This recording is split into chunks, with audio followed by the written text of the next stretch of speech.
Welcome to Presha law tutorial. Hello learners, कैसे हैं आप? आई होप आप अच्छे होंगे और अपनी स्टडी कर रहे होंगे। तो जैसे कि हमारी लेक्चर सीरीज़ इसमें हमने स्टार्ट की थी लीगल हिस्ट्री सब्जेक्ट पर, और इसके अंदर हमने लास्ट वीडियो में evolution of law and legal institution in India इस टॉपिक को स्टार्ट किया था, जिसके अंदर हमने the great debate on introduction of English law in India and codification of law 1833 and 1853 को पढ़ा था। और आज हम इसमें establishment of high court under Indian High Court Act 1861 के बारे में पढ़ेंगे। तो establishment of high court under Indian High Court Act 1861, तो इसके अंदर हम पढ़ेंगे बैकग्राउंड। तो हाई कोर्ट के इस्टेब्लिशमेंट होने से पहले जब इंडियन हाई कोर्ट एक्ट 1861 आया था उसका बैकग्राउंड बताया गया है। तो फर्स्ट हम बात करेंगे इसके अंदर हम जुडिशियल स्ट्रक्चर प्री 1861 की। 1861 से पहले की कंडीशन क्या थी इसके बारे में हम इसके अंदर पढ़ेंगे। तो ब्रिटिशर्स ने 1773 के रेगुलेटिंग एक्ट के under presidency town Calcutta, Bombay and Madras में सुप्रीम कोर्ट की इस्टेब्लिशमेंट की, और ये सुप्रीम कोर्ट सदर अदालत सिविल मैटर के लिए सदर दीवानी अदालत और क्रिमिनल मैटर्स के लिए सदर निजामत अदालत के साथ मिलकर काम करते थे, जिससे जुरिडिक्शन के बीच कॉन्फ्लिक्ट होने शुरू हो गए थे, और साथ ही साथ inefficiencies, overlapping jurisdiction and inconsistencies in law के कारण यूनिफाइड जुडिशियल सिस्टम की ज़रूरत हो गई थी, नीड अराइज हुई। देन नेक्स्ट आता है need for reform. East India company की एडमिनिस्ट्रेशन और जुडिशियल सिस्टम की जुडिशियल सिस्टम का क्रिटिसाइज होना शुरू हो गया था, जिसके कारण आउटडेटेड था, मतलब कि जो उसमें रूल्स थे वो आउटडेटेड उनके होने के कारण ज़रूरत महसूस होने लगी थी रिफॉर्म करने के लिए। So government of India act 1858 ने ईस्ट इंडिया कंपनी से एडमिनिस्ट्रेटिव पावर्स को ब्रिटिश क्राउन को ट्रांसफ़र कर दिया, जिससे जुडिशियल सिस्टम के रीऑर्गेनाइजेशन की ज़रूरत हुई, नेसेसिटी हुई। नेक्स्ट हम बात करेंगे इंडियन हाई कोर्ट एक्ट 1861। जब ये आया तो इसके ऑब्जेक्टिव्स क्या थे? तो पहला ऑब्जेक्टिव इसमें ये था कि सुप्रीम कोर्ट और सदर अदालत की ड्यूअल सिस्टम को एबॉलिश करके प्रेसिडेंसी टाउन्स में यूनिफाइड जुडिशियल सिस्टम इस्टेब्लिश होना चाहिए। देन दूसरा इसका ऑब्जेक्टिव था कि सिविल क्रिमिनल एडमिलिटी एक्लीसिएस्टिकल मैटर्स जो थे, जो मतलब चर्च से रिलेटेड जो मैटर्स थे, उन पर कॉन्सोलिडेटेड जुरिडिक्शन के साथ हाई कोर्ट को क्रिएट करना। तो ये दोनों ऑब्जेक्टिव्स थे इंडियन हाई कोर्ट एक्ट 1861 के। देन उसके बाद हम बात करते हैं की प्रोविजंस की। तो ब्रिटिश क्राउन को 3 presidency town Calcutta, Bombay and Madras में हाई कोर्ट स्टैब्लिश करने के लिए लेटर पेटेंट इशू करने को इसके अंदर ऑथराइज दिया गया। हाई कोर्ट को एग्जिस्टिंग सुप्रीम कोर्ट और सदर अदालत की जगह लेनी थी, और हाई कोर्ट के जजेस को अपॉइंट क्राउन द्वारा किया जाता था, जिससे इम्पार्शलिटी और हाई स्टैंडर्ड मेंटेन किया जा सके।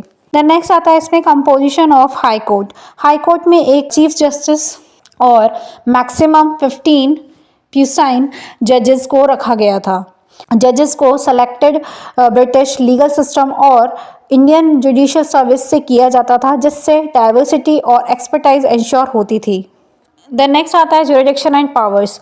तो इंडियन हाई कोर्ट एक्ट 1861 के according high court civil, criminal, admiralty और अपीलेट जुरिडिक्शन को इसके अंदर यूनिफाइड किया गया। हाई कोर्ट्स को फर्स्ट इंस्टेंस कोर्ट और अपीलेट कोर्ट के रूप में केसेस की सुनवाई करने की अथॉरिटी दी गई, और साथ ही साथ एडमिनिस्ट्रेशन ऑफ जस्टिस के लिए रूल्स एंड प्रोसीजर बनाने का भी अधिकार दिया गया। नेक्स्ट आता है इसमें एस्टैब्लिशमेंट ऑफ हाई कोर्ट। तो कौन कौन से हाई कोर्ट बने थे इसके बारे में इसमें बताया गया। तो फर्स्ट आता है इसमें कलकत्ता हाई कोर्ट, जो कि 1862 में आया था। इस एक्ट के अनुसार, मतलब इंडियन हाई कोर्ट एक्ट के अनुसार, फर्स्ट हाई कोर्ट जो स्टैब्लिश किया गया वो कलकत्ता में किया गया, और कलकत्ता के सुप्रीम कोर्ट और बंगाल की सदर अदालत के जुरिडिक्शन को मिला दिया गया, मतलब कंबाइन किया गया। देन नेक्स्ट आता है इसमें बॉम्बे हाई कोर्ट, जो कि 1862 में बना। कुछ समय बाद ही जो बॉम्बे सुप्रीम कोर्ट और जो बॉम्बे की जो सदर अदालत थी उनको कंबाइन करके बॉम्बे हाई कोर्ट को बनाया गया। देन नेक्स्ट आता है मद्रास हाई कोर्ट। इसके अंदर मद्रास से सुप्रीम कोर्ट और मद्रास सदर अदालत को रिप्लेस करने के लिए मद्रास हाई कोर्ट को स्टैब्लिश किया गया। तो ये कह सकते हैं कि जो भी सुप्रीम कोर्ट थे कलकत्ता में, बॉम्बे में या फिर मद्रास में, तो और जो भी सदर अदालत थी उनको कंबाइन करके हाई कोर्ट्स को बनाया गया। तो कलकत्ता में एक हाई कोर्ट बनाई गई, देन उसके बाद बॉम्बे में हाई कोर्ट बनाई गई और मद्रास में हाई कोर्ट बनाया गया। देन नेक्स्ट आता है सिग्निफिकेंस, मतलब जो इंडियन हाई कोर्ट एक्ट 1861 है तो उसका सिग्निफिकेंस क्या है, उसका इंपॉर्टेंस क्या है। तो फर्स्ट इसका इंपॉर्टेंस है कि unified judicial system, each presidency town में सिंगल हाई कोर्ट के साथ डुअल कोर्ट सिस्टम को रिप्लेस करके एडमिनिस्ट्रेशन ऑफ जस्टिस को सिंप्लीफाइड बनाया गया। नेक्स्ट आता है इसमें फाउंडेशन फॉर मॉडर्न जुडिशरी, तो इसके अंदर हाई कोर्ट एक्ट ने इंडिया की मॉडर्न जुडिशियल स्ट्रक्चर के लिए ग्राउंड वर्क तैयार किया, जो बाद के जुडिशियल रिफॉर्म के लिए एक मॉडल के रूप में काम करता है। देन नेक्स्ट आता है इनकॉर्पोरेशन ऑफ लीगल डाइवर्सिटी, तो इसके अंदर ब्रिटिश कॉमन लॉ प्रिंसिपल्स को लोकल लॉज और प्रैक्टिस के साथ मिलकर इसे कंबाइन किया गया, जिससे इंडिया के डाइवर्स लीगल लैंडस्केप को एकोमोडेटिंग किया जा सके। देन नेक्स्ट आता है स्ट्रेंथनिंग रूल ऑफ लॉ, तो इसमें ब्रिटिश क्राउन के अंदर एक इम्पार्शियल, इंडिपेंडेंट, एफिशिएंट जुडिशरी बनी रहे, इसके लिए इस स्टेप को लाया गया।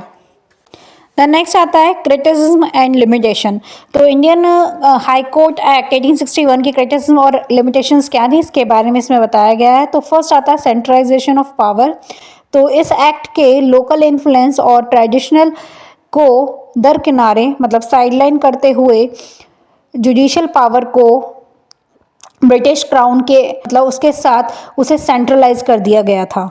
देन नेक्स्ट आता है इसमें एक्सेसिबिलिटी, तो हाई कोर्ट प्रेसिडेंसी टाउन्स में लोकेटेड थे, जिससे रिमोट एरियाज मतलब जो दूर के जो एरियाज थे उनके लोगों के लिए जो पहुंच थी, जो एक्सेसिबिलिटी थी, जो वो हाई कोर्ट को एक्सेस करने में बहुत दिक्कत होती थी, उन्हें को एक्सेस करने में बहुत डिफ़िकल्टी होती थी। देन नेक्स्ट आता है कॉलोनियल बायस, जुडिशियल सिस्टम प्राइमरी रूप से कॉलोनियल इंटरेस्ट को सर्व करने मतलब उनकी सेवा के लिए डिज़ाइन की गई थी, जिसमें अक्सर लोकल नीड्स एंड पर्सपेक्टिव्स को इग्नोर किया जाता था। तो ये सारी लिमिटेशंस थी जो कि इस इंडियन हाई कोर्ट की थी। और आज हमने इंडियन हाई कोर्ट एक्ट 1861 को कंप्लीट किया है। देन अब हम मिलते हैं अपने नेक्स्ट वीडियो में, जिसके अंदर हम इंडियन काउंसिल एक्ट 1861 के बारे में पढ़ेंगे। सो तब तक के लिए thank you for watching my videos. For more videos, watch, study, like and subscribe my channel.